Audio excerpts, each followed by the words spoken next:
2 तारीख को प्रशांत किशोर दल नहीं बना रहे हैं। 2 तारीख को बिहार के 1 करोड़ लोग एक साथ आकर अपने बच्चों के बेहतर भविष्य के लिए बिहार में लालू, नीतीश और भाजपा के जो पिछले 30 साल का जो राज रहा है उससे मुक्ति के लिए, अपने बच्चों के पढ़ाई के लिए, उनके रोजगार के लिए, पलायन को रोकने के लिए, एक बेहतर भविष्य के लिए बिहार के लोग मिलकर ये दल बना रहे हैं। प्रशांत किशोर की भूमिका जो पहले थी वो आज भी है। फर्क बस इतना ही है कि पहले मैं दल और नेताओं को मदद करता था, उनको सलाह देता था, उनको बताता था कैसे चुनाव लड़ना है, कैसे संगठन बनाना है, कैसे कैंपेन करना है। काम मैं वही कर रहा हूँ। अब फर्क इतना ही है कि दल और नेता को छोड़कर हम बिहार की जनता को ये सलाह दे रहे हैं। और जो आप देख रहे हैं, अभी 28 तारीख को यहाँ बैठक हुई, आज बैठक है और ऐसी 7 बैठकें होंगी जो 1.5 लाख से ज्यादा लोग जो इसमें सक्रिय भूमिका में हैं, या यूथ क्लब चला रहे हैं, संगठन चला रहे हैं, वो लोग जुटेंगे, बैठेंगे और 2 तारीख को सब मिलकर 1 करोड़ सदस्यों के साथ इस दल की नींव रखी जाएगी, जो अपने आप में इस देश के इतिहास में पहली ऐसी घटना होगी जब दल बनने से पहले, दल बनाने के बाद लोग जुटा लें वो अलग बात है, यहाँ 1 करोड़ बिहार के लोग मिलकर दल बना रहे हैं, वो पहली ऐसी घटना होगी और 2 तारीख को आप उसको देखेंगे। बिहार में पहले से पॉलिटिकल डोमिनेंस वाली पार्टियां है सर, आप कितना कॉन्फिडेंट है कि 25 में आप लोग जीत कर आएंगे, जैसे कि आप भैया बोल रहे हैं? ऐसा है कि जनता के सामने कौन है? जन बल के आगे कोई बल है नहीं। आपने देखा जब हम लोगों ने जन स्वराज पदयात्रा शुरू की थी, तब एक छोटा सा एमएलसी का चुनाव हमने लड़ाया था, निर्दलीय किसी साथी को, वो चुनाव जीत कर आए। अभी रुपौली में चुनाव हुआ है, वहां देख लीजिए कहाँ गए जातीय समीकरण, कहाँ गए इन दलों का वर्चस्व। जिन दलों के जातियों के आंकड़े 1 लाख थे, उनको 30,000 वोट मिला है।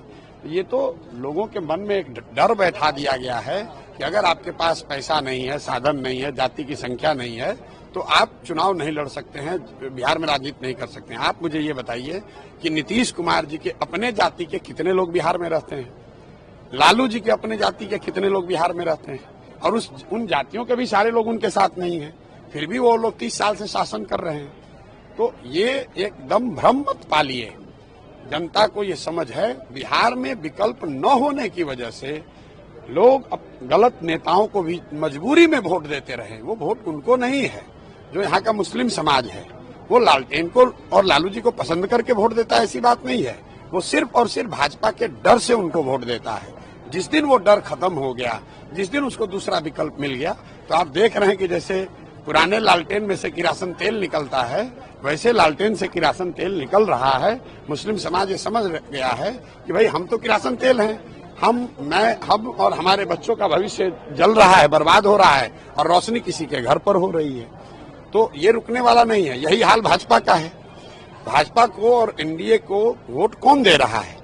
जितने लोग उनके पक्ष के वोट देने वाले हैं, उससे ज्यादा वो लोग हैं जो लालू जी के डर से उनको वोट देते हैं। आप पत्रकार हैं, आपको इसकी बात ज्यादा बेहतर समझ है। बीजेपी को आज नेता नहीं मिला और मुझे ऐसा लगता है कि ये जो राजनीतिक बंधुआ मजदूरी, जो ये दोनों फॉर्मेशन एनडीए और राजद के लोग जो 30 वर्ष से बिहार की जनता के मजबूरी का फायदा उठाते रहे हैं, आप देखेंगे कि अब जनता एकदम उसको तोड़कर निकलेगी और 2025 में बिहार में जनता का राज बनेगा। इस बात को आप लिख लीजिए। आज तक चुनावों को लेकर जितनी भी भविष्यवाणियां मैंने करी हैं, कभी गलत हुई नहीं है, ये भी गलत नहीं होगी। और यहाँ हम खाली सर्वे नहीं कर रहे हैं, 2 बरस से गांव-गांव चल भी रहे हैं। तो जो भी भगवान ने मुझे शक्ति बुद्धि दी है, जो मैं देख समझ पा रहा हूँ, बिहार में लोग इस बंधुआ मजदूरी से, राजनीतिक बंधुआ मजदूरी से, लालू के डर से भाजपा और भाजपा के डर के लालू को वोट देने के